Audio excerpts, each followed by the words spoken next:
संघर्षगाथा मुलाखत सत्रामध्ये आज आपण भेटणार आहोत श्री प्रवीण साळुंखे यांना. आजची संघर्षगाथा खरंच वेगळी आहे. आजची संघर्षगाथा खरंच खास आहे.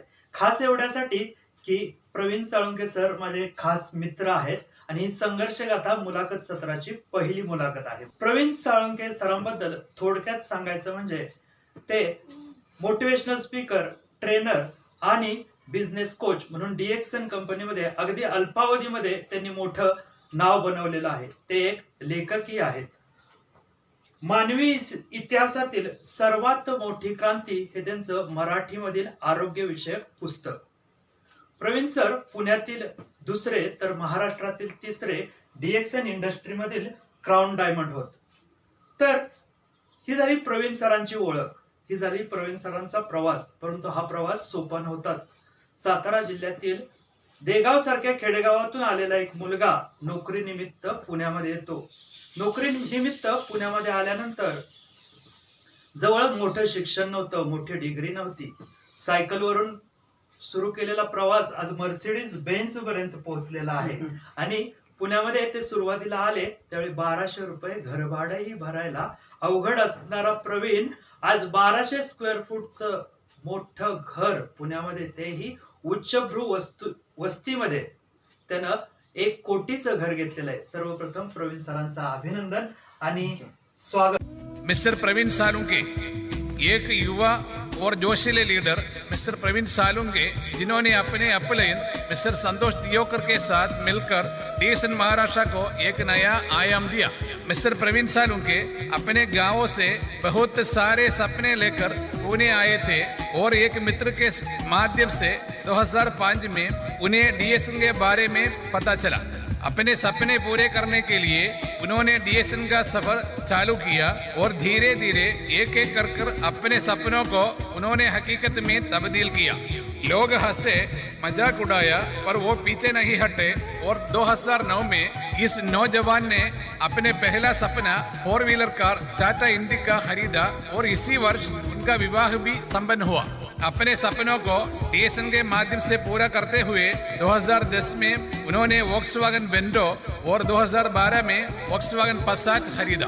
पुणे में एक घर इनका सपना था.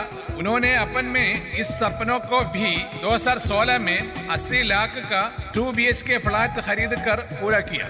सबको चौंकाते हुए 2017 में उन्होंने अपना सबसे बड़ा सपना मर्सिडीज बेंज खरीद कर अपनी टीम के लिए प्रेरणा बने.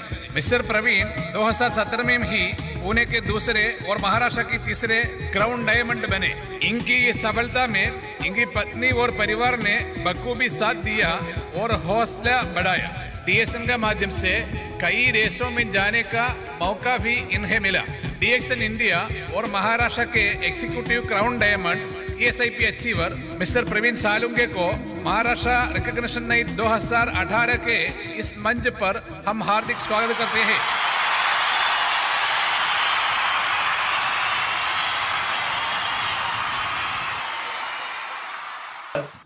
सुरुवातीचा विचार केला तर तुम्ही आता ज्या स्टेजला आहे, ज्या मुकामाला पोहोचलेला आहे, तुम्हाला असं कधी वाटलं होतं का की तुम्ही या मुकामापर्यंत पोहोचाल आणि तुम्ही पोहोचलाय, तर काय फील करताय? येस, ॲक्च्युली ज्यावेळी आपण आता म्हणजे मला विजय सांगावंसं वाटेल, ज्यावेळी मी पुण्यामध्ये आलो होतो त्यावेळेला पुण्यामध्ये एकच होतं की आपलं स्वतःचं काहीतरी अस्तित्व असायला पाहिजे. हाच एक दृष्टिकोन मनामध्ये होता. माझं लाईफ मला आठवतं आहे की मी सायकल घेऊन पुण्यामधून आलो होतो. पुण्यामध्ये आलो, त्याच्यानंतर इंडस्ट्रियल लाईन सुरू झाल्या. त्याच्यानंतर स्टेप बाय स्टेप एक लक्षात आलं की आपण भरपूर स्ट्रगल करतोय, पण मनासारखं जे आपल्याला पाहिजे एक प्लॅटफॉर्म तो मिळत नाही आहे. आणि तेही सिच्युएशन आजही मला आठवते. मी विसरू शकत नाही ते दिवस, कारण सायकलवरून जॉबला जायचं. मग त्याच्यानंतर ते 2 असं महाडीचं घर होतं. 6 मुलं आम्ही खाली राहायचो, 6 मुलं वरती राहायचो आम्ही. तर ते 1200 रुपयाचं घर भाडं देऊन राहण्याचा तो काळ होता. खरंच एक वेगळंच होतं ते. पण 1200 रुपयाच्या घरामध्ये राहताना आणि 1200 स्क्वेअर फूटचं फ्लॅट घर खरेदी करताना, तेही 1 कोटीचं, काय फील करतात? तर आता मला याच्यामध्ये नक्कीच असं वाटतं की तो एक काळ होता ना, आत्ताचा जो सिच्युएशन माझ्या लाईफमध्ये झालाय, तर यामध्ये आपण जर पाहतोय की अशी शंकाही मनात नव्हती आली की आपण करू शकतो आयुष्यामध्ये एवढी मोठी प्रगती. बट लाईफमध्ये ह्या गोष्टी होत गेल्या. म्हणजे मेहनत करण्याची जिद्द ठेवली आणि होत गेली. प्रवीण, तुम्हाला मी विचारेन की खरं तर लहानपणापासूनच तुम्ही हुशार होता, परंतु आयटीआय सारख्या शिक्षणाकडे तरी सुद्धा तुम्ही कसं काय वळला? काय त्याच्याबद्दल जाणून घ्यायला छान नक्कीच छान आवडेल. प्रश्न आहे ऍक्च्युली. आणि हा खूप वेळा हा प्रश्न विचारतात देखील लोक मला, की सर तुम्ही ITI कडे निवड का केली होती. त्याचं एक रिझन आहे की जसं माझी 7वी शिक्षण पूर्ण झालं, 7वी नंतर माझे वडील एकदा मला म्हटले होते की काय करणार पुढं. मी म्हटलं शिक्षण किंवा टेक्निकल शिक्षण, दोनच गोष्टी, तंत्र शिक्षण किंवा रेग्युलर शिक्षण. आणि त्यावेळेचा काळ जो होता 2000च्या दरम्यानचा, त्यावेळेला मला आठवते की शिक्षण घेऊन, ग्रॅज्युएशन घेऊन देखील जॉब मिळेल याची काही खात्री नव्हती. मग त्यावेळेला फक्त एकच पाहत होते की जे औद्योगिक प्रशिक्षण होतं त्यावेळेला खूप ITI लोक खूप हे करत होते. आणि वाटायचं की यार शिक्षण घेऊन नोकरी शोधत बसण्यापेक्षा पटकन तंत्र शिक्षण घेऊ आणि त्यांचं कोणत्या तरी चांगल्या टाटा मोटर्स, टेल्को, बजाज ऑटो अशा कंपनीमध्ये आपण परमनंट होऊ. तंत्र शिक्षण घेऊन तर तुम्ही पुण्यात आला, हा परंतु मला वाटतं 2001-2002चा तो काळ असेल, त्यावेळी औद्योगिक क्षेत्रात तेवढंच चांगलं वातावरण नव्हतं. खरं आहे ते. तर 5 वर्ष तुम्ही खूपच स्ट्रगल केला. तर त्या स्ट्रगल विषयी जाणून घ्यायला नक्की आवडेल. अगदी मी असं ऐकलंय की बाबा खायला पैसे नसायचे, वडापाव खाऊन तुम्ही एक एक दिवस काढलेला आहे. Yes, तर yes. त्या स्ट्रगल बद्दल जाणून घ्यायला नक्की नक्कीच. आवडेल. आणि आहे, आज मला बऱ्याचशा लोकांना सांगावंसं वाटेल की प्रत्येक व्यक्तीच्या आयुष्यामध्ये स्ट्रगल आहे. आणि ते स्ट्रगल येण्याच्या पाठीमागचं कारण पण आहे आत्ताची वाढती लोकसंख्या आणि पॉप्युलेशन. कारण ज्या वेळेला आपण ऍडमिशन घेतो एखाद्या ऑर्गनायझेशनमध्ये, जसं मी ITI मध्ये ऍडमिशन घेतलं, त्यावेळेला वाटायचं की आपलं लाईफ बदलेल. जसं आता एखादा व्यक्ती IT मध्ये घेतोय, एखादा व्यक्ती कोणतरी सॉफ्टवेअरमध्ये जात असेल, यांनी कोणतंही क्षेत्र निवडतो. पण ज्यावेळेला तो पास आउट होऊन पुन्हा एकदा हे प्रॅक्टिकल लाईफमध्ये येतो, त्यापर्यंत भरपूर लोक त्या क्षेत्रामध्ये आले, सगळेच IT करायला लागले. तर मग काय होतं, ऑटोमॅटिकली कॉम्पिटिशनमुळं आपल्याला कुठेही परमनंट जॉब भेटत नाही. मला आठवतात ना की मी सायकलवरती ज्यावेळी निघायचो, सकाळी 7:30ला घरातून निघायचो, भोसरी MIDC मध्ये जॉबला जावं लागायचं, बजाज, टेम्पो, टेल्को, ऑटो अशा अनेक कंपन्या बदलत होतो. पण प्रत्येक ठिकाणी एक होतं की दर 6 महिन्यांनी तुम्हाला एक टर्मिनेशन लेटर हातात असायचं. आणि आपण म्हणजे असं वाटायचं की यार आपण आलो पुण्यामध्ये तर काहीतरी आपल्याला बनायचं आहे, आपल्याला काहीतरी डेव्हलप व्हायचं आहे. आणि इथं मात्र आपला सरळ सरळ फक्त वापर करून येतात ॲज अ कॉन्ट्रॅक्ट बेसिस. शिक्षण म्हणत होते, पण त्या शिक्षणापेक्षा जास्त होतं आपल्याला खूप मेहनत करून घेतली जात होती. पण परमनंट होण्याचा कोणताही त्यावेळी तुम्हाला चान्स. किती पगार भेटायचा? मी बजाज टेम्पोला ज्यावेळी पहिला दिवस मला आठवतोय, तर 1200 रुपये माझा स्टायपेंड होता आणि घर भाडं 1200. ते ते पण 1200 भाडं कसं द्यायचं? पगार 1200 असताना भाडं कसं 1200 देणार ना. ओके. मग त्यासाठी आम्ही काय करायचं, 6 मुलं एका रूम मध्ये राहायचं आणि मग 200-200 रुपये काय करायचं, कॉन्ट्रीब्युशन करायचं आणि ती कॉन्ट्रीब्युशन घरमालकांना द्यायचं. असं आम्ही राहत होतो. खूपच वाईट Yes, दिवस yes, yes. होते. आणि खरंच होतं ते की मग अशा वेळेला त्या 1200ची किंमत कळत होती, त्या पैशाची व्हॅल्यू समजत होती.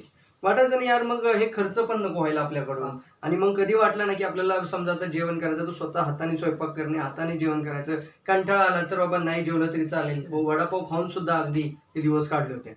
डायरेक्ट सेलिंग इंडस्ट्रीमध्ये कसा प्रवेश केला तुम्ही? अच्छा, हा, येस. म्हणजे ह्या इंडस्ट्रीमध्ये येण्याचं रिझन माझ्या पाठीमागचं कोणतं होतं, तर मला आठवतंय माझा म्हणजे पहिला बजाज टेम्पोचा पिरियड होता. त्या टेम्पररी पिरियडमध्ये मी पाहिलं एक कंपनी त्यावेळी ऑर्गनाईज झाली होती आणि ते एक अशा पद्धतीची बायनरी स्ट्रक्चर होतं. आणि त्यावेळेला मी त्या मुलांची लाईफस्टाईल बघत होतो जी जॉईन झाली. आम्ही त्यावेळेला काय व्हायचं, आम्ही पाठीमागं सरकायचो की नाही, मला माझ्या वडिलांनी सांगितलं होतं त्यावेळेला की नाही असं काही मार्केटिंग करायचं नाही, कुठं सदस्य फी भरायचे नाही, काही नाही, आणि पैसेही नसायचेच. मग अशा वेळेला ती मुलं एका कंपनीमध्ये कोणत्या तरी जॉईन झाले आणि 2-3 महिन्यावर त्यांची ग्रोथ बघत गेलो मी. मग ते पेजर असायचा, म्हणजे एकदम लाईफस्टाईल बदलायला लागले, त्यांचे कपडे, त्यांची ते म्हणजे लाईफस्टाईल पाहायला लागलो. म्हणजे काहीतरी आहे वेगळं. पण तरी देखील मी त्यांना कधी असं जाऊन पाहिलं नाही. पण एक गोष्ट माझ्या आयुष्यात आठवते मला की माझे एक म्हणजे ज्या आम्ही कंपनीमध्ये होतो बजाज टेम्पोमध्ये, तिथे एक पाटील नावाचे गृहस्थ होते. त्यांनी मला ॲमवेच्या एका मीटिंगला घेऊन गेले होते. त्याची फीस पण त्यांनी पे केली. आणि तिथं मी पाहिलं यार की आपण आयुष्याची 40 वर्ष मेहनत करून जे काय अचीव्ह करू शकत नाही, हे तर लोक स्टेजवर जे दिसतात ते 3 ते 4 वर्षात अचीव्ह करतायत. आणि तो जो एक सीन होता ना डोळ्यापुढं, तो आजही माझ्या डोळ्यापुढं उभा राहतो लगेच. म्हणजे यार आपण म्हणजे इथं पाहतोय 1200 रुपये, नंतर 2000, नंतर 2500 होईल, नंतर 5000 होईल, नंतर 20, तर लाख रुपये कसे काय कमवत असतील ना. 1-1 लाख घेतायत, फॉरेन टूर करतायत, गाड्या वगैरे सगळं लाईफस्टाईल. ते पाहिलं तर कुठेतरी अट्रॅक्शन निर्माण झाले की यार कमी वेळामध्ये जर सक्सेसफुल व्हायचं आहे तर एकतर आपल्याला स्वतःचा व्यवसाय की आपण टाकू शकत नाही, तर आपण एखाद्या इंडस्ट्रीमध्ये डायरेक्ट सेलिंग कंपनीमध्ये जायला हरकत नाही. मला आठवतंय की मी त्यांच्याकडून ती माहिती घेतली, ते पुस्तक घेतली, गावी गेलो वडिलांकडे. हा, हा. वडील म्हणले हे मार्केटिंग आहे. हा, परंतु ते हा. DXN कंपनी विषयी तुम्हाला माहित झालं ते कॉफीद्वारे. येस, ती गोष्ट सांगाल का? ती ती माझ्या आयुष्यातली एक टर्निंग पॉइंट म्हटलं जाईल त्याला. कारण कारण असं मी आता सांगत होतो की अशा 2-3 कंपन्यांमध्ये मी देखील इन्व्हेस्टमेंट केली अगोदर, पण सक्सेस पहिल्यांदा नाही मिळाला. भरपूर लोक अनेक कंपन्यांमध्ये असतात अगोदर, परंतु त्यानंतर माझं पूर्ण निगेटिव्ह थिंकिंग यायला लागलं की नाही, हे काही खरं नाहीये. पण एक दिवस असा आला, टाटा मोटर्स कंपनीमध्ये मी थर्ड शिफ्टला जायचो, त्यावेळेला नाईट शिफ्ट होती. आणि एक मित्र माझे होते आणि त्या व्यक्तीनी कुंभार म्हणून, त्या व्यक्तीने काय केलं की त्यांच्याकडे नेहमी कॉफीचे सॅशे, हा. तर रात्रपाळी होती, 12:30 वाजता आणि चहाची सुट्टी होते. आणि त्यावेळेला तो व्यक्ती म्हणतो की आपण कॉफी खाऊया का, हा, हा. कॉफी खाऊया का.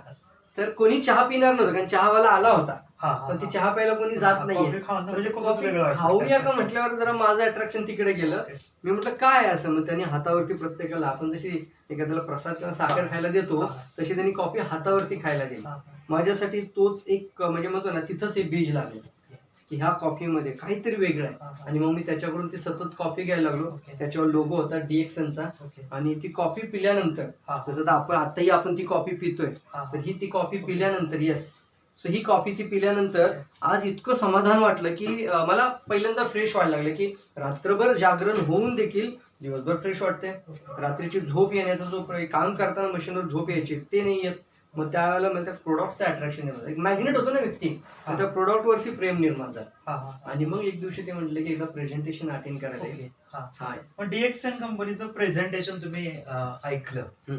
काय काय फरक होता इतर कंपन्यांनी DXN कंपनी काय असं त्याच्या वेगळं होतं अगोदर की मी 3-4 प्रकारच्या ऑलरेडी MLM कंपन्या केल्या. काय असं वेगळं होतं की DXN कंपनी तुम्हाला जॉईन करूशी वाटली महत्वाचे कारण आणि सांगतो. DXN कंपनीबद्दल जाणून घ्यायला या हो का, यशाची भूक होती मला विजय त्यावेळेला. मलाही मोठं काहीतरी करायचंच होतं. ओके. त्याच्या आधी 3-4 कंपन्याही करून पाहिल्या होत्या, पण वाटत होतं यार काय माहिती काय होणार. परंतु जेव्हा मी DXNचं प्रेझेंटेशन ऐकलं होतं ना, त्यावेळेला मला सगळ्यात पहिली एक गोष्ट टच झाली होती. आणि ती कोणती टच होती की मी ज्यावेळी माहिती ऐकत होतो त्यावेळेला ती कंपनी 40 देशांमध्ये होती. पहिला पॉईंट म्हणजे काय होतं, इंटरनॅशनल ग्लोबल होतं ते. दुसरा महत्वाचा पॉईंट काय होता, त्यांनी जे प्रेझेंटेशन दिलं होतं, हा. त्या प्रेझेंटेशन मध्ये फक्त एकच गोष्ट आम्हाला बोर्डवर लक्षात होती की आपलं आरोग्य आपण कसं चांगलं ठेवू शकतो. हा.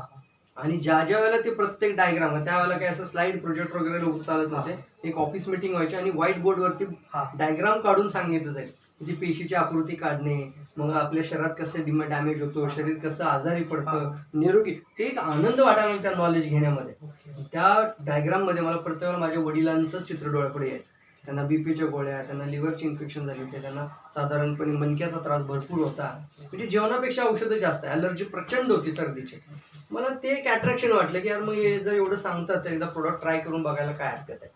आणि मग ते प्रोडक्ट घेतलं आणि मी ठरवलं की आपण हे वडिलांना नक्कीच द्यायचं. माझी सुरुवात तिथून झाली खरी DXNची. हा. कॉफीने अट्रॅक्ट झालो आणि मग म्हटलं वडिलांना रिझल्ट देऊया आपण. हे आरोग्यासाठी तुम्हाला फायदेशीर ठरलं, पण आर्थिक दृष्ट्या कसं फायदेशीर ठरले DXN तुम्हाला? त्याचं रिझन असं झालं की त्यानंतर म्हणजे योगायोगाने असं म्हणा की मला DRDOचा पण जॉब आला. ओके. त्याच वेळेला आला. म्हणजे जसं मी DXNचं रजिस्ट्रेशन केलं, रजिस्ट्रेशन केल्यानंतर खूप आनंदच होता तो. हा, हा.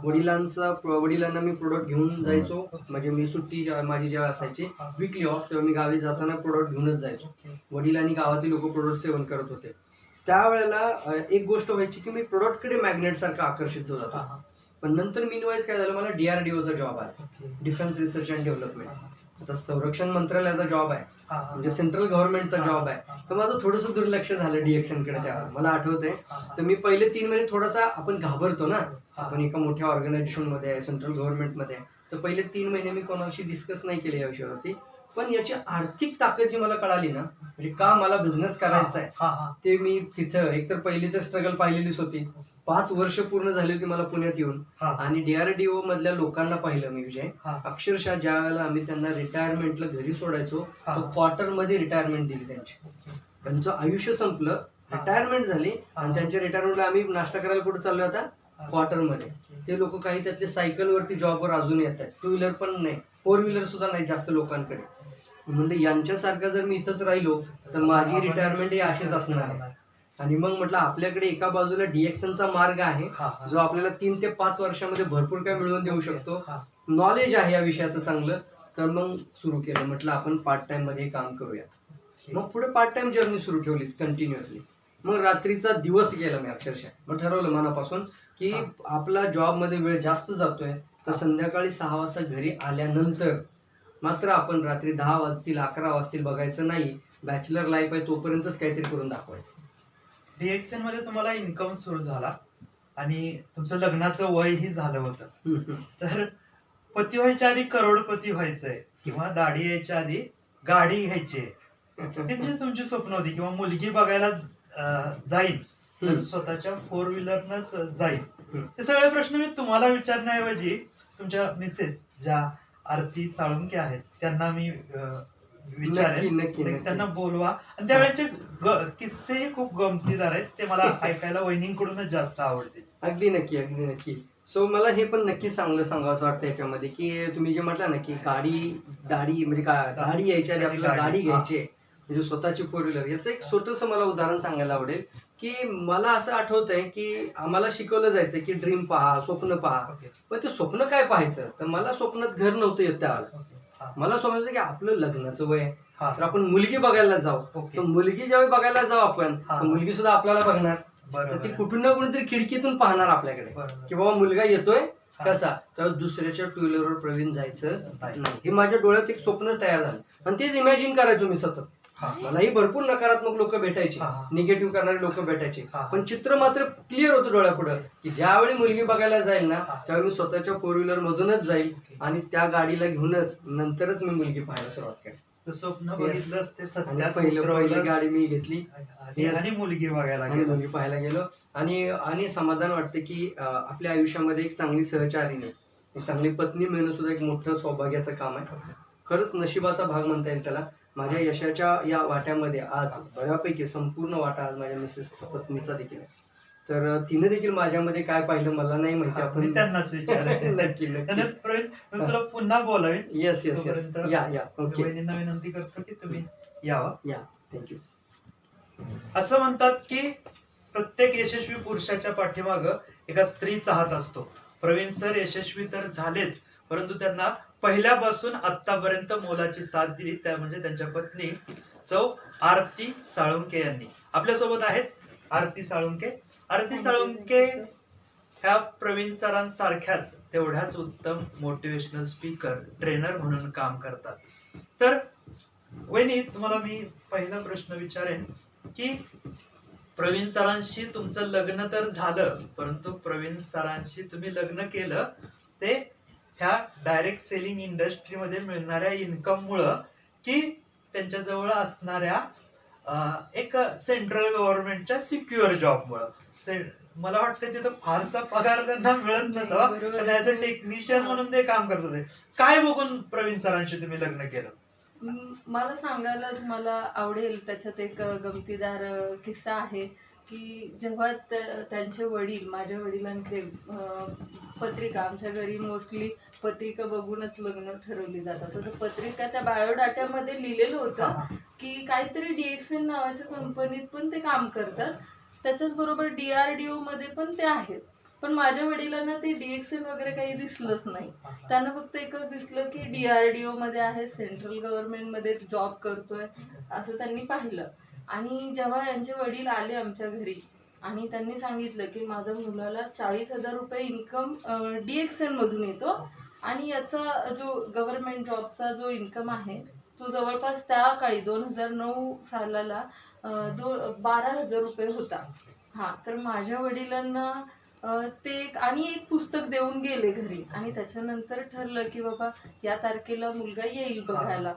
तर ते पुस्तक, तर मी खरं सांगेन की मी ते पुस्तक उघडलंच नाही, कारण की मला एकच माहित होतं की पुस्तक लिहिणारा लेखक असतो आणि नॉर्मल मनुष्य किंवा एक मुलगाच, कारण की त्याचं अजून लग्न नाही झालेलं, तो मुलगा पुस्तक लिहू शकत नाही ही माझ्या डोक्यात संकल्पनाच होती.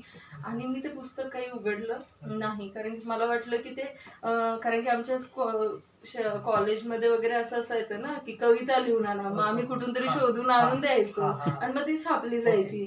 मला पण त्या पद्धतीनेच वाटलं. मी काही पुस्तक उघडलंच नाही अजिबात आणि मी काहीच बघितलं नाही पुस्तकाविषयी. मग त्याच्यानंतर जेव्हा ते मला पाहायला आले, जसं तुम्ही मगाशी म्हटला की खिडकीतून मुलगी पाहते, आणि मी खरंच त्यांना खिडकीतूनच पाहिलेलं होतं.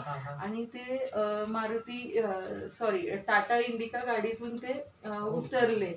तेव्हा माझ्या वडिलांनी त्यांना एकच प्रश्न विचारला, ही गाडी तुम्ही स्वतः घेतलीत की वडिलांचे पैसे आहेत? तर माझे म्हणजे हे मिस्टर म्हणाले त्यावेळी की ही गाडी मी माझ्या पैशाने घेतली. माझ्या सासऱ्यांनी पण अभिमानाने सांगितले याच्यात माझा एकही रुपया नाही.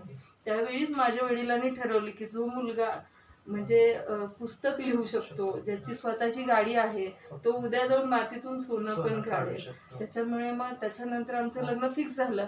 पण मी डायरेक्ट सेलिंग इंडस्ट्री काय असते, हे DXN काय आहे, त्याच्यात मी इंटरेस्ट घेतलाच नाही. कारण की मला तेवढं कळत पण नव्हतं आणि आमच्या घरी पण ते काय असतं माहितीच नव्हतं. आपल्या मराठी लोकांच्यात एकच आहे की डायरेक्ट सेलिंग विषयी त्यांना बऱ्यापैकी लोकांना त्या काळी तर माहितच नव्हतं. आता बऱ्यापैकी लोकांना माहित झालंय, पण तेवढे त्यातली ताकद पण माहित नव्हती. मी थोडस पुढे जाईन.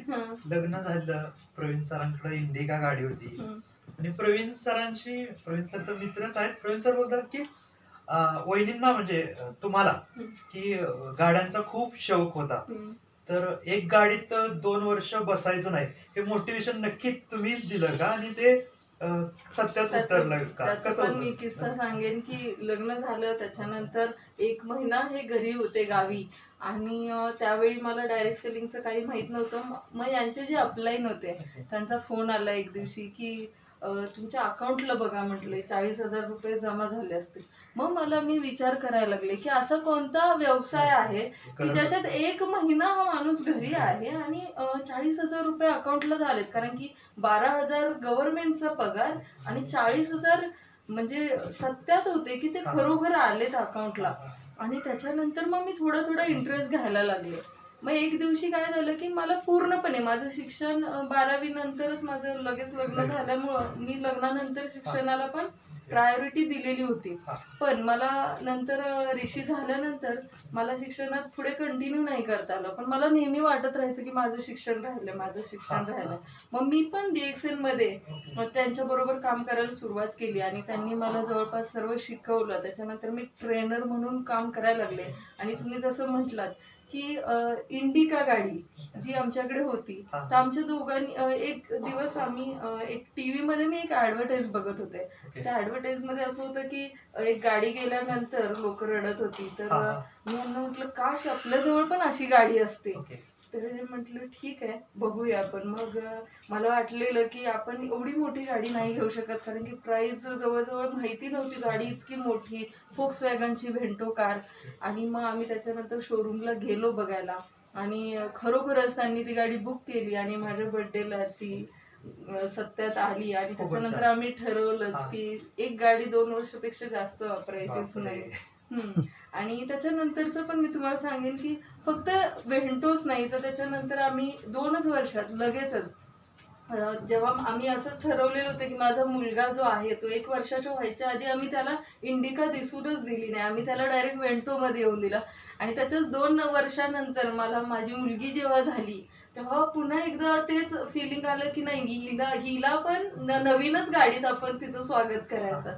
आणि त्याच पद्धतीनं व्हेंटो नंतर मग आम्ही फोक्सवॅगनची पसाट जवळजवळ 27 लाखाची गाडी आम्ही त्यावेळी घेतली आणि 2012 मध्ये तिच्या बरोबरच ती गाडी पण आम्ही घेतली. आणि त्याच्यानंतरच की असं झालं की आता गाड्या मोठ्या झाल्या पण क्वार्टर्स मध्ये शोभेना, क्वार्टर्सला एवढ्या मोठ्या गाड्या शोभत नव्हत्या. मग मी यांना म्हटलं नाही आता आपल्याला घर घेतलंच पाहिजे. गाड्या आपण भरपूर घेतोय पण एक घर म्हणजे प्रत्येक महिलेचं असं स्वप्न असतं की स्वतःचं घर असावं. आणि पुण्यासारख्या सिटीत घर घेणं खूप अवघड होतं. पण आम्ही ते स्वप्न पाहिलं आणि DXN ने आम्हाला ते पूर्ण करण्यात 100% हे दिलं. आणि बरोबर जॉब बरोबरच आम्ही हा व्यवसाय करतच घर सुद्धा आज आज आपण भेटलोय तर हा. 1200 स्क्वेअर फीटचंच घर आहे. आणि त्याचबरोबर पुन्हा एकदा मला असं वाटायला लागलं की आता घर खूप छान झालंय, पण आता गाडी गाडी चेंज घराला झाली शोभेल. पाहिजे. त्यामुळे मग आम्ही पुन्हा एकदा मर्सडीज बेन्झ घेतली आणि जवळजवळ 2017 मध्ये आम्ही मर्सडीज बेन्झ घेतली. आणि म्हणतात ना की आयुष्यातली माझी जवळजवळ सगळी स्वप्न पूर्ण झाली आणि DXNनी आम्हाला हा चान्स दिला. आणि आज तुम्हाला मी सांगते, ज्या हा. नोकरीवरती माझं लग्न झालं हा ती नोकरी सोडताना तुम्ही विचार करू शकता की माझ्या वडिलांना काय वाटलं असेल. हा. माझे वडील जेव्हा मी त्यांना म्हटलं की आता आम्हाला भरपूर इन्कम DXN मधून यायला लागलाय आणि आता आम्हाला दोन्ही नाही हँडल होते, मला खूप काम करावं लागतंय, ओके. तर आपण यांना आता जॉब सोडू शकतात ते. तर ते म्हटले की म्हणजे तायडे की कसं, म्हणजे तुम्ही कसं करणार आहे की जॉब सोडून चालणार आहे का, गव्हर्नमेंटचा जॉब आहे, आज लोकांना मिळत नाही, कारण की त्यांचं सिलेक्शन पण 3000 लोकांच्यातून एक सीट होती ती त्यांना मिळाली. हा.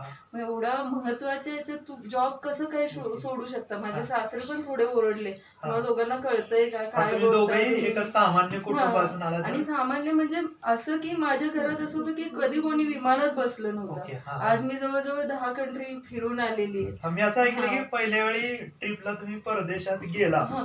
तर प्रवीण सर बरोबर नव्हते, तुम्ही नव्हते, एकट्याच मी गेला. एकटेच गेले. तर त्या अनुभवाबद्दल काय सांगाल? मी हे सांगेन की माझं आयुष्य असं होतं की सातारा टू पुणे, बाकी मी कधीच एकटी काय मी म्हणजे कधीच फिरलेच नव्हते. आणि लग्नानंतर आम्हाला असं आयुष्य मिळालं DXN मुळे की असं दिवस आला की मी एकटी स्वतः म्हणजे मलेशियाला गेले. बापरे. आणि मलेशियाची जी तो आनंद होता, हा. तेव्हा मला DXNची खरी ताकद कळाली हा. की नाही, आज मी जाऊ शकते. म्हणजे या जगात जेवढ्या लेडीज आहेत आणि आपल्या महाराष्ट्रासारख्या राज्यात आज एवढी लोक आहेत जिथं बऱ्याच लेडीजना असं वाटतं की आपण पण काहीतरी करावं, अशा लेडीज पण इथे जाऊ शकतात. कारण की माझं शिक्षण अर्धवट राहिलं, पण DXN मुळे मी पूर्ण माझी प्रगती मी करत गेले. आणि आज कोणत्या देशात तुम्ही फिरलाय? मी जवळजवळ नेपाळ, मलेशिया, सिंगापूर, थायलंड, त्याचबरोबर दुबईला गेलोय, त्याच्यानंतर इंडोनेशिया, बाली, आणि लेटेस्ट मध्ये आम्ही पुन्हा एकदा दुबईला जाणार होतो. तर आता कोरोनामुळे यावर्षी आमची ट्रिप कॅन्सल झाली आहे, पण कंपनीने मी सांगितलं. प्रेक्षकांना या ठिकाणी एक सांगेन, एका गृहिणीला काय हवं असतं? एक चांगला पती, फिरायला चांगली गाडी, चांगलं घर, आणि फिरायला फक्त महाराष्ट्रात नाही तर परदेशात फिरायला भेटतंय तुमच्या या इंडस्ट्रीमुळे. तर गृहिणींना काय सांगाल? गृहिणी येऊ शकतात का? या प्रत्येक गृहिणी या इंडस्ट्रीमध्ये येऊ शकते का? तुम्ही प्लीज शेअर करावं त्यांना. मला सर्व गृहिणींना एकच सांगायचं की याच्यामध्ये सर्वात महत्वाचं शिक्षणाची अट नाही. म्हणजे जर आज आपण बघितलं तर प्रत्येक क्षेत्रात कुठेही तुम्हाला जॉब पाहिजे असेल तर क्वालिफिकेशन्स विचारतात. जसं मीच एक उत्तम उदाहरण आहे की माझं 12वी नंतरचं शिक्षण झालंच नाही, कारण की मी DXN मध्येच असे पाय रोवले की मला वाटलीच नाही गरज.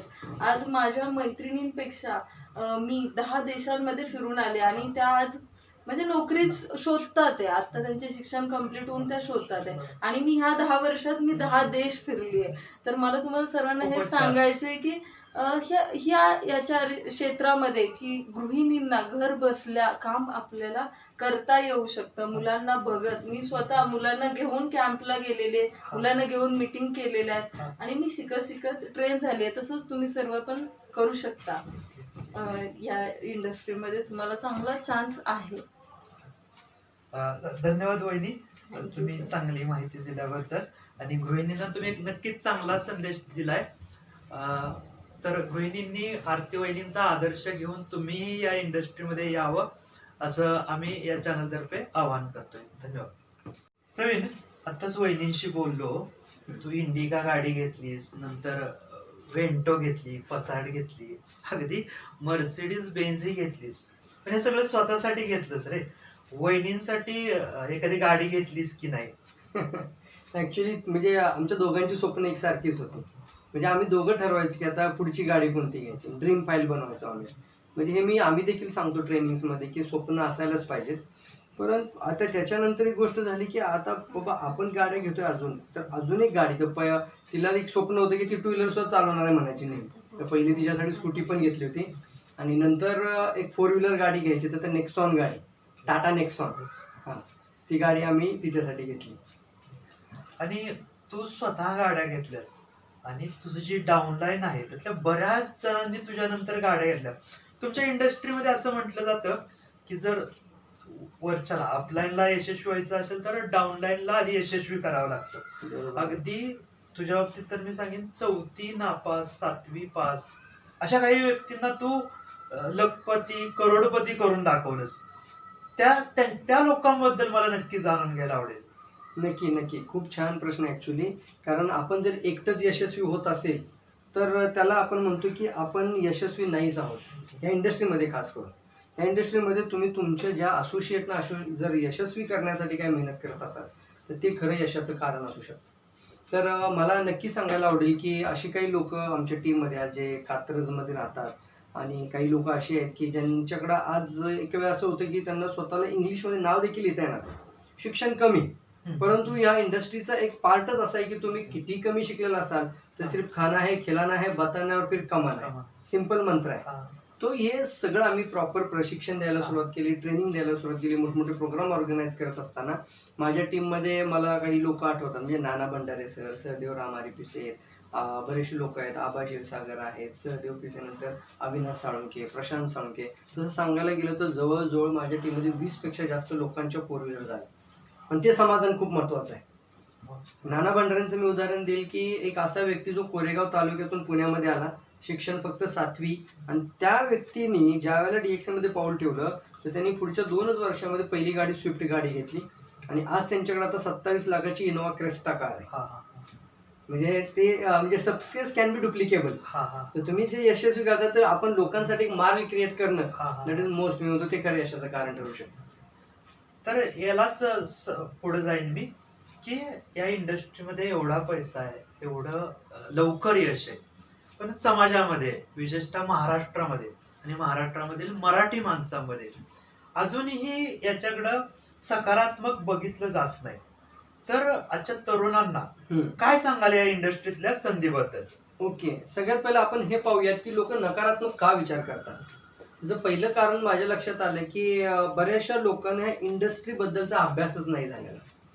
सुरुवातीला ज्यावेळी हे नेटवर्क मार्केटिंग म्हणतात, काही लोक त्याला चेन मार्केटिंग म्हणतात, काही लोक त्याला MLM म्हणतात. सुरुवातीला लोकांना काय वाटलं की कुछ नाही है, दो जोडना है फिर अपने आप करोडपती बनते, ऐसा हे पहिलं लोकांना वाटत होतं. सुरुवातीला त्यांना हेच वाटलं की फक्त जोडायचं आहे, जोडत गेले की पैसे मिळतात. पण तिथं कंपनी कोणती आहे, कंपनीची फिलॉसॉफी काय आहे याचा कोणी अभ्यास नाही केला. आणि या पाठीमागं मी या गोष्टीला पण कारण ठरवू शकतो की भारतीय गव्हर्नमेंट म्हणजे भारत सरकारने देखील याच्याकडे पूर्णपणे फारसं लक्ष नव्हतं दिलं, की कोणी येऊ शकतं आणि कंपनी टाकू शकतं अशी काळ होतं त्यावेळेला. आणि बऱ्याचशा लोकांना म्हणजे खास करून महाराष्ट्रामध्येच नाही तर पूर्ण भारतमध्येच बऱ्याचशा लोकांना काही निगेटिव्ह अनुभव आले, नकारात्मक अनुभव आले, की त्यांनी पैसे लावले आणि 1 वर्षामध्ये कंपनी पळून गेली. बऱ्याचशा ठिकाणी असं झालं की त्यांचं कामच पूर्णपणे थांबलं, प्रोडक्ट स्वतःचा नाहीच आहे. त्यामुळे बऱ्याच ठिकाणी काय पैसे लोकांनी एवढे इन्व्हेस्ट केले पण त्यांना त्याचा मोबदला नाही भेटला. आणि मग एक म्हण आहे ना की जर दुधाने तोंड भाजलं तर ताक सुद्धा फुकून पितात. आणि महत्वाचं काय होतं की एक व्यक्ती फेल्युअर होतो पण तो 100 लोकांना सांगत सुटतो की मी हे असं झालं. आणि काही लोक अशी पण बनतात, मग ते काही उदाहरणं आहेत त्याच्यामध्ये, किंवा खूप लोक त्याच्यामध्ये निगेटिव्ह विचार करायला लागतात. परंतु मला हे सगळ्यांना असा संदेश द्यायचा याच्यातून की जर ही इंडस्ट्री आहे, याला आपण म्हणतो इंडस्ट्री, आणि आता या 2016 मध्ये खास करून 2016 मध्ये एक लॉ पास झाला आणि गव्हर्नमेंट गाईडलाईन आली, भारतीय सरकारची गव्हर्नमेंट गाईडलाईन आली. म्हणजे सरकारने या बिझनेसकडे एक प्रॉपर गाईडलाईन देऊन त्यांना एक म्हणतो ना आपण की लिगल शिक्षणातही त्याचा सहभाग करून दिला आता, की आता बरेच लोक येणाऱ्या काळामध्ये PhD देखील करतील आणि करत आहेत. डायरेक्ट सेलिंग मध्ये काही लोक PhD करतायत. तसं काही लोकांचं असा कोर्स येईल की business management in direct selling. Direct selling इंडस्ट्रीमध्ये बऱ्याच कंपन्या आहेत, पण DXM बद्दल थोडक्यात तुमच्याकडून ऐकायला नक्की आवडेल. हो, हा छान प्रश्न आहे. कारण डायरेक्ट सेलिंग म्हटलं की खूप कंपन्या आहेत, आता सध्या तरी खूपच आहेत, येतात आणि खूप येतात देखील. तर DXM बद्दल मी हे सांगेन की बऱ्याच कंपन्या अशा पण आहेत की ज्या टेम्पररी ऍड्रेस कंपन्या आहेत. विजय, टेम्पररी ऍड्रेस म्हणजे काय म्हणतो आपण त्यांना, की त्या कंपनीचं स्वतःचं फॅक्टरी नाहीये, स्वतःचा फार्म नाहीये, स्वतःचा ओन प्रोडक्ट नाहीये. म्हणजे प्रोडक्ट कोणाकडे तरी घ्यायचे आणि इकडून मग कॉम्प्युटरच्या सिस्टमवरती लोकांना जोडण्याची एक स्कीम असते आणि त्याच्यानंतर हे प्रोडक्ट देखील घेतले कॉन्ट्रॅक्टमध्ये. लोक तर आपण आहोतच लीड करण्यासाठी. मग अशा कंपन्यांना फ्युचर फार का राहत नाही. मग अशा वेळेला का DXN बेस्ट आहे, बेस्ट ऑपॉर्च्युनिटी आहे? तर यामध्ये मला सांगायला आवडेल की आज DXN 1993ला सुरू झाली आणि वर्ल्डमध्ये आज जवळजवळ 27 वर्ष पूर्ण झाली. आणि ज्या कंपनीला 27 वर्ष पूर्ण होतं ती स्टेबल आहे. बरं, 27 वर्षामध्ये ती एकाच कंट्रीमध्ये आहे का? नाही. तर आज 200 पेक्षा जास्त देशांमध्ये कंपनीचा आज विस्तार झालाय. इव्हन मला देखील आनंद वाटतो सांगायला की माझ्या स्वतःच्या नेटवर्कमध्ये आज जवळपास 40 देशातली लोक जोडली गेली. तर DXN एक अशी मल्टीनॅशनल ग्लोबल ऑर्गनायझेशन जी आपल्याला आरोग्य पहिले देते, म्हणजे आरोग्यासाठी ऑर्गॅनिक प्रोडक्ट देते. त्या प्रोडक्टची manufacturing, farm house, cultivation, distribution सर्व प्रोसेस स्वतःचे आहेत. त्यामुळे ह्याला म्हणतो आपण परमनंट ॲड्रेस कंपनी. ही कंपनी आपल्या मुलांना देखील आपण नंतर ती आपली मेंबरशिप त्यांना हेरिडेटरी देऊ शकतो. म्हणजे आपली सक्सेस आपल्या मुलांसाठी आपण ट्रान्सफर करू शकतो. तुम्हाला या इंडस्ट्रीमध्ये मोठं यश मिळालं, पण बरोबरीला सेंट्रल गव्हर्नमेंटचा जॉबही करत होता. अगदी 12,000वरून 60,000 रुपयापर्यंत तुम्ही पोहोचलेला. येस. 60,000ची नोकरी, तीही एवढी म्हणजे काय म्हणतात सुखासुखी नोकरी सोडण्याचा निर्णय खरं तर अवघड असेल, पण तो तुम्ही घेतला. परंतु हा निर्णय कधी चुकीचा आहे असं नाही वाटलं तुम्हाला? किंवा असा एखादा प्रसंग तुमच्यामध्ये जीवनात आला का की आपण घेतलेला निर्णय हा चुकीचा होता? याबद्दल मला असं सांगायला आवडेल की ज्या वेळेला म्हणजे माझी जशी DXN ह्या बिझनेसमध्ये आल्यानंतर जशी प्रोग्रेसचा एक ग्राफ असतो, तो कर्व चांगला चाललाय, जबरदस्त चालू आहे. आणि पार्ट टाइम मध्ये जर एवढं होऊ शकतं तर मग का फुल टाइम मध्ये द्यायला नको? बरं, सिक्युरिटीचा विषय आला ज्या वेळेला मनामध्ये की आज आपल्याकडे जॉब आहे तो सिक्युअर. आज प्रत्येक व्यक्ती काय विचार करतो की लाईफ सिक्युअर असली पाहिजे, म्हणून लोक सेंट्रल गव्हर्नमेंटचा जॉब प्रिपेअर करतात. पण माझ्या मनामध्ये एक प्रश्न निर्माण झाला होता की जोपर्यंत प्रोडक्ट बाहेरच्या देशातून इम्पोर्ट केले जात आहेत तोपर्यंत मलाही वाटायचं की या कंपनी बाहेरून प्रोडक्ट मागवते, म्हणजे इम्पोर्ट केले जात आहेत. पण आत्ता सध्याची सिच्युएशन ज्यावेळेला मी जॉब रिझाईन करण्याच्या पाठीमागचं कारण आहे की ज्या वेळेला मी पाहिलं की भारतामध्ये आज 7 फॅक्टरी झाल्या. भारतामध्ये आता हे तेलंगणामध्ये म्हणा किंवा खूप मोठी स्वतःची कंपनीची फार्म हाऊस झाली. त्यावेळेला लक्षात आलं की बॉस एवढं करोडो रुपयाची इन्व्हेस्टमेंट करून कोणी पळून जाणार नाही. त्याला पळून जायचं तो स्वतःचा काहीच घेत नाही नसतो, कारण त्याला शटडाऊन करण्यासाठी कारणच लागतात. तो कधीही शटडाऊन करून जाऊ शकतो. पण ह्या कंपनीने स्वतःचा सिद्दीपेठ तेलंगणामध्ये आज 200 जवळपास 200 एकरमध्ये कंपनीचं आज स्वतःचं एक जबरदस्त फार्म आहे, फॅक्टरी व्हिजिट. त्यामुळे मला आनंद ह्या गोष्टीचा वाटला की यार आपण डिसिजन घेऊ शकतो. आणि कारण होतं की पार्ट टाइम मध्ये जर आपण एवढं काम करू शकतो तर फुल टाइम आल्यानंतर आपण खूप मोठं काहीतरी करू शकतो. पण तुम्ही प्रसंग म्हणाल तर प्रत्येक माणसाच्या आयुष्यात क्रायसिस येतात आणि अनपेक्षित असतात, म्हणजे त्या गोष्टी आपण विचार पण करू शकत नाही. पण तिथे देखील मला अनुभव चांगला आला. मी तो त्या गोष्टीला पण सॅल्यूट करेल, कारण घटना घडतात आयुष्यात. मी गाणे ना की जिंदगी है सफर है सुहाना, यहाँ कल क्या होगा किसने जाना. मी रिझाईन दिलं पण फुल फ्लेज मध्ये 1 महिना भरपूर जबरदस्त काम केलं मी, म्हणजे खूप म्हणजे मार्केटमध्ये चांगलं फील्डमध्ये उतरलो. 1 महिन्यामध्ये माझी ग्रोथ पण की खूप जबरदस्त आली होती. 1 महिन्यानंतर बरोबर जॉब रिझाईन केल्यानंतर 1 मंथ 1 महिन्यानंतर माझा एक मेजर ऍक्सिडेंट झाला. त्या ऍक्सिडेंटमध्ये ना पायाच्या माझ्या 3 ठिकाणी डॅमेज आला. आणि त्या 3 डॅमेजमध्ये जवळपास आज डॉक्टरांनी सांगितलं की हा पाय एवढा डॅमेज झाला की तुम्ही कमीत कमी 6 महिने बेड रेस्ट राहावं लागेल आणि 1 वर्षभर तुम्ही चालाल का नाही याची काही गॅरंटी नाही. कारण मेन जॉईंट मध्ये जो अँकल जॉईंट आहे त्याच्यामध्ये डॅमेज भरपूर मोठा होता. विचार करायला म्हणजे आज माझे आई वडील, माझे घरचे, तिच्या घरचे सगळे लोक, म्हणजे माझे संपूर्ण परिवारातील लोक म्हणतात की जॉब सोडू नकोस. आणि अशा सिच्युएशन मध्ये एका व्यक्तीचा जॉब गेल्यानंतर त्याचा ऍक्सिडेंट देखील होतो, म्हणजे आता तो फील्डमध्ये जाऊ शकत नाही. बरोबर आहे. तर एखादा साधारण ट्रॅडिशनल व्यवसाय असता तर काय केला असता, बरोबर आहे ना? कारण अचानक इन्कमच बंद. खरंय. पण तिथं मात्र मला सांगायचं होतं की ह्या डायरेक्ट सेलिंग इंडस्ट्रीची तीच खरी कमाल आहे. ह्या सिक्युअर म्हणतो ना आपण, सिक्युरिटी जो शब्द येतो माणसाच्या आयुष्यामध्ये, की सुरक्षा म्हणजे काय, तर जिथं मी एकटा काम करतो आता माझ्यासोबत एवढे लोक काम करतात. ते ज्यामुळं की आज या एवढ्या मोठ्या ऍक्सिडेंट मधून देखील माझा इन्कम कधीच कमी झाला नाही. मी जरी बेड होतो, कम्प्लिटली झोपून होतो. मला आठवतं मी हॉस्पिटल मधून पण व्हिडिओ बनवले, कारण पॅशनच होती मनामध्ये. तिथून नाही, व्हिडिओ बनवायचे आपल्याला, म्हणजे लोकांना मेसेज द्यायचा, माझ्या लोकांना मेसेज द्यायचा, मला जास्तीत जास्त लोकांपर्यंत DXN पोहोचलंच पाहिजे. सो पॅशनेट होतो त्या बाबतीत की अनेक लोकांपर्यंत कसं गॅनोडर्मा नेता येईल, प्रोडक्ट नेता येईल. मी तिथं लोकांना प्रोडक्ट खाऊन दाखवले. एवढ्या मोठ्या ऍक्सिडेंट मधूनही तुम्ही वाचला. नक्कीच त्यामागे तुमची पुण्याई आहे. मी असं ऐकलं आहे की तुम्ही जर स्वतःची तर प्रगती करतायत, परंतु कुपोषित बालकांसाठीही दरवर्षी भरघोस मदत करता. मग ह्या कुठेतरी दुआ असतील म्हणूनच तुम्ही तुमचं नाही का त्या एवढ्या मोठ्या Yes, ऍक्सिडेंट मधून तुम्ही सही सलामत बाहेर आलात. काय सांगाल त्या मदतीबद्दल? नक्की सांगायला आवडेल. कारण असं आपण मला म्हणतो ना, की माणसाने आयुष्यामध्ये म्हणजे जेवढं सोशल, कारण आपण ते दिवस पाहिलेले असतात अगोदर, की ज्यावेळेला आपण जेवण न करता वडापाव खाऊन घरी येऊन झोपतोय. कारण आपले पैसे पण वाचावेत, थोडासा पगार असतो आणि अशा सिच्युएशनमध्ये असा काही परिवार आहे, अशी काही लहान लहान मुलं आहेत अनेक देशांमध्ये आहेत, तर त्यांना जेवणच भेटत नाही खायला, कुपोषित बाळ आहे. तर मला DXNला त्याच्यासाठी खूप कॉंग्रॅच्युलेट करावं वाटेल. कारण DXNने एक प्रोजेक्ट हाती घेतला, त्याला नाव दिलं $1 1 चाइल्ड कॅम्पेन. म्हणजे कुपोषण मुक्त पूर्णपणे हा कॅम्पेन आहे, कुपोषणाशी रिलेटेड आहे.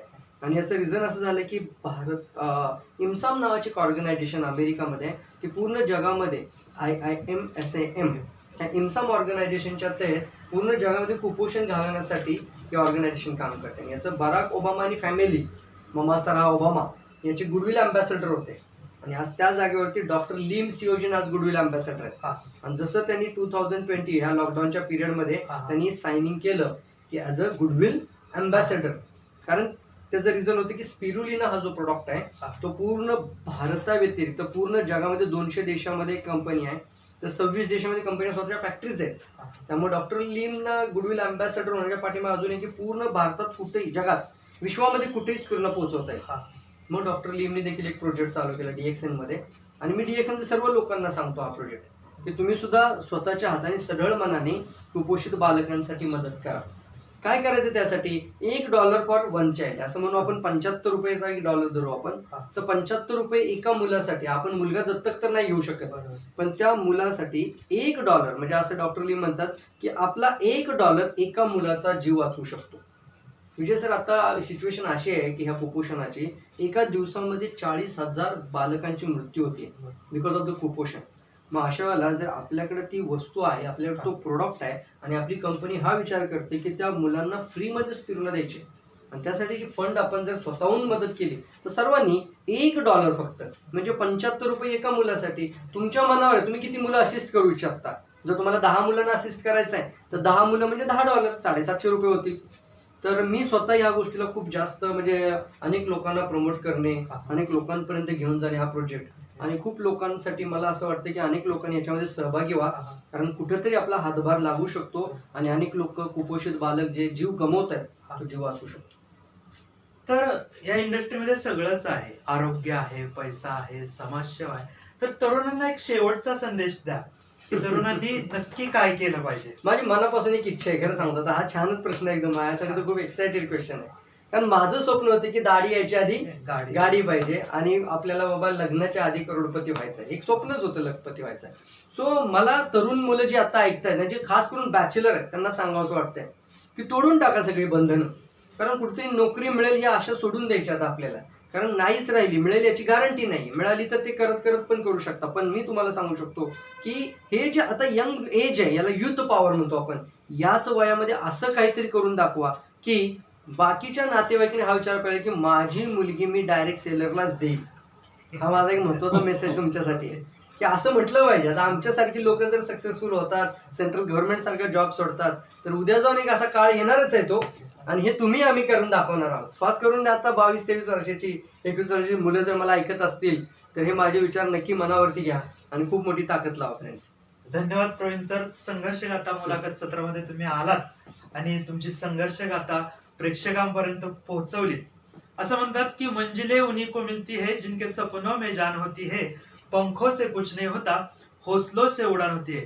प्रवीण सरांनी स्वप्न बघितलं, त्या स्वप्नावर विश्वास ठेवला आणि ऍक्शन घेतली. तुम्हीही स्वप्न बघा, स्वप्नावर विश्वास ठेवा आणि ऍक्शन घ्या. तर पुन्हा भेटू एका नवीन संघर्ष गाथेसह, एका नवीन व्यक्तीसह. तोपर्यंत सर्वांना जय हिंद, जय महाराष्ट्र.